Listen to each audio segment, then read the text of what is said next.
जो बड़ी स्टोरी है, जो इंडिया से आ रही है स्टोरी, इंडिया के डिफेंस बजट के हवाले से। तो इस बार का जो बजट है वो लगभग 6.21 लाख करोड़ रुपीस है, जो कि डॉलर के करंट प्राइस के हिसाब से होता है लगभग 74.82 billion US dollars. Military expenditure है वो पिछले साल की बनिस्बत इस साल 3.7% ज़्यादा बढ़ा है। दूसरी बात यह है कि मेरे ख्याल में कि जो हम लोग हर वक्त फियर करते थे एक लिहाज से, भारत के जो डिस्ट्रॉयर हैं, इनके जो शिप्स हैं, जिस तरीके से रेड सी के अंदर वो बिहेव कर रहे हैं। इंडिया ने अपना डिफेंस बजट बढ़ाया है तो पाकिस्तानियों के नजदीक वो पाकिस्तान के लिए बढ़ाया गया है, चाइना के लिए बढ़ाया गया है, या अपनी आर्मी को बेहतर करने के लिए बढ़ाया गया है। बढ़ता हुआ इन्फ्लुएंस ऑफ इंडियन डायस्पोरा और भारत का उभरती हुई इकॉनमी, भारत का मसल फ्लेक्स करना, भारत का कॉन्फिडेंस शो करना अपने रीजन में, भारत का नारा। तो पाकिस्तान उस तरह तरक्की क्यों नहीं करता? अगरचे हम देखें तो पॉलिसी के एतबार से। छोड़ दो, मेरे साथ ये बातें नहीं किया करो प्लीज। आप लोगों का सारा को मुझे पूरी दुनिया में ये कच्चा चट्टा खुल चुका है यार। लेकिन इंडिया का जो डिफेंस बजट है वो पूरी दुनिया का 6% है। और अगर आपने इकोनॉमिस्ट मैगजीन का दिसंबर का इशू पढ़ा हो तो उसमें जो टॉप की इकोनॉमीज हैं जो 2024 में परफॉर्म करेंगी उसमें इंडिया है। जो सारा यूरोप ऑस्ट्रेलिया माजरत चाहता हूँ, सारा यूरोप ऑस्ट्रेलिया ये पीछे रह गया और इंडिया ने अपना डिफेंस बजट जो है वो बढ़ा दिया है। जय हिंद दोस्तों, very warm welcome to Hindustan special channel. Bharat की वित्त मंत्री निर्मला सीतारमण ने संसद में अंतरिम बजट पेश किया। इस दौरान वित्त मंत्री ने अपने बजट भाषण में कई क्षेत्रों में सुधार की बात कही। बजट में आर्थिक विकास पर जोर दिया गया। इस अंतरिम बजट में रक्षा क्षेत्र को 6.2 लाख करोड़ रुपए आवंटित किए गए हैं। 2023-24 में ये 5.9 लाख करोड़ रुपए थे। पिछले साल की तुलना में इसमें बढ़ोतरी की गई है। रक्षा उद्देश्यों के लिए डीप टेक टेक्नोलॉजी को मजबूत करने और आत्मनिर्भरता में तेजी लाने के लिए कई योजनाएं शुरू की जाएंगी। अंतरिम बजट में रक्षा बजट में काफी बढ़ोतरी की गई है। पिछले साल यह 5.94 लाख करोड़ रुपए था, जिसे बढ़ाकर 6.2 लाख करोड़ रुपए कर दिया गया है। इसमें 3.4% की बढ़ोतरी की गई है। इस बजट में डीप टेक टेक्नोलॉजी को मजबूत करने पर फोकस किया गया है। पिछले साल के रक्षा बजट के मुकाबले इसमें 27,000 करोड़ रुपए ज्यादा हैं। अब इस बढ़ोतरी को देख पाकिस्तान और चीन के होश उड़े हुए हैं। चीज हमारे खित्ते में जारी बात है, हम जहाँ पे रहते हैं वो इम्पोर्टेंट है, और वो ये है कि भारत जो है उसका डिफेंस बजट जो है वो 81.4 बिलियन डॉलर है, जबकि किताबों में हमने पढ़ा कि 76 बिलियन डॉलर है।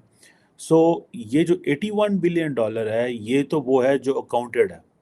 अब इसके ऊपर कितना लग रहा है जो अक्सर ग्रांट्स की शक्ल में आता है कि फॉर एग्जांपल एक अदारा जो है वो उसको पैसा चाहिए होता है तो वो ईयर मार्क्ड नहीं होता उस साल में, तो वो कहते हैं जी अगले साल जो है ये हम बजट में डाल लेंगे, तो आप अभी ये हमें दे दें। तो वो कितना ज़्यादा 81 से ऊपर कितना है, 4 अरब है, 5 अरब है, 6 अरब है, 10 अरब है, नोबडी नोज। लेकिन इंडिया का जो डिफेंस बजट है वो पूरी दुनिया का 6% है। यानी कि अगर पूरी दुनिया 100 रुपया लगा रही है डिफेंस के ऊपर तो इंडिया 6 रुपये डिफेंस के ऊपर लगा रहा है। That's where the Indian defence has reached. और दुनिया को इस चीज़ का पता है कि इन्फ्लेशन है, सब कुछ है, लेकिन वो क्या कहते हैं जितने ज़्यादा मसले होंगे उतना ज़्यादा पैसा डिफेंस में जा रहा है।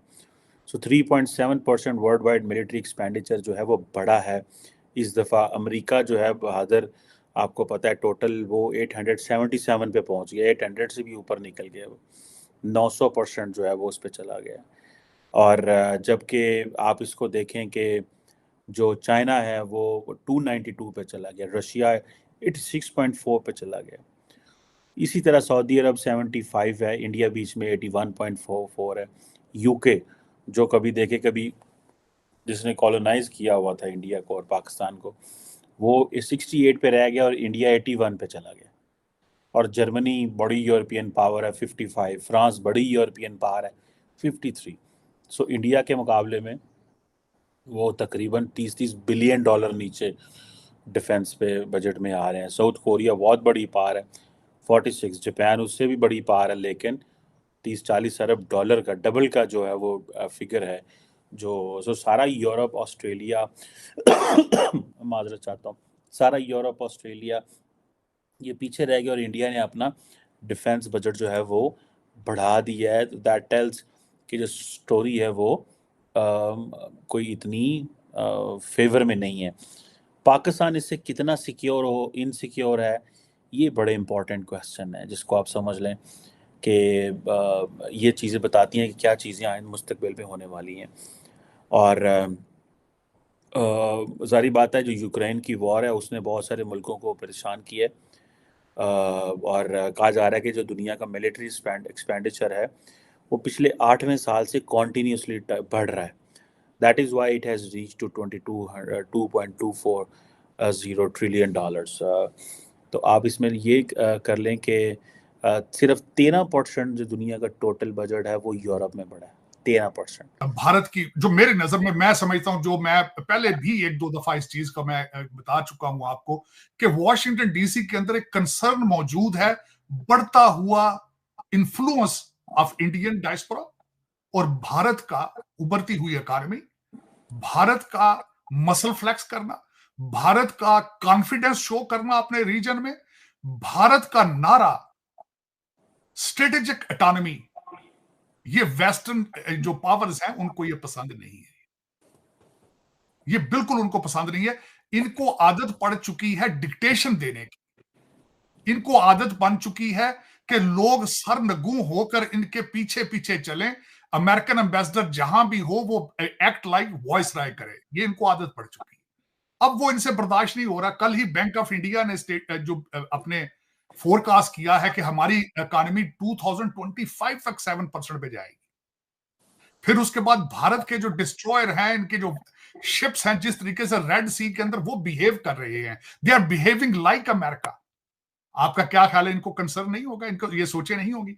फिर उसके बाद इनकी ख्वाहिश थी कि भारत चाइना के गले पड़ जाए लद्दाख वाली साइड पे, वो नहीं माने बात उनकी।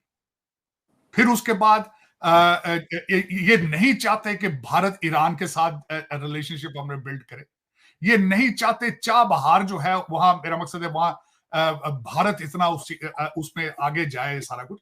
तो ये सारी चीजें हैं, इस पे भारत को इशारे दिए जा रहे हैं। बल्कि यहां तक मैं इस पे थोड़ा सा बताऊंगा ये किस तरह पॉसिबल हो सकता है।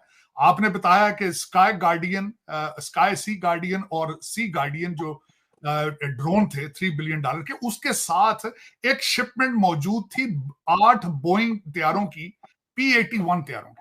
और अगर आपने इकोनॉमिस्ट मैगजीन का दिसंबर का इशू पढ़ा हो तो उसमें जो टॉप की इकोनॉमीज हैं जो 2024 में परफॉर्म करेंगी, उसमें इंडिया है, लीबिया है, वियतनाम है, फिलीपींस है, इंडोनेशिया है, मलेशिया है और कुछ और ममालिक हैं। और जहां पर जो है डाउन टर्न बढ़ता रहेगा, जहां पर ग्रोथ कम रहेगी, उसमें यूरोप है, जापान है, अमेरिका है और बहुत सारे और वेस्टर्न ममालिक हैं।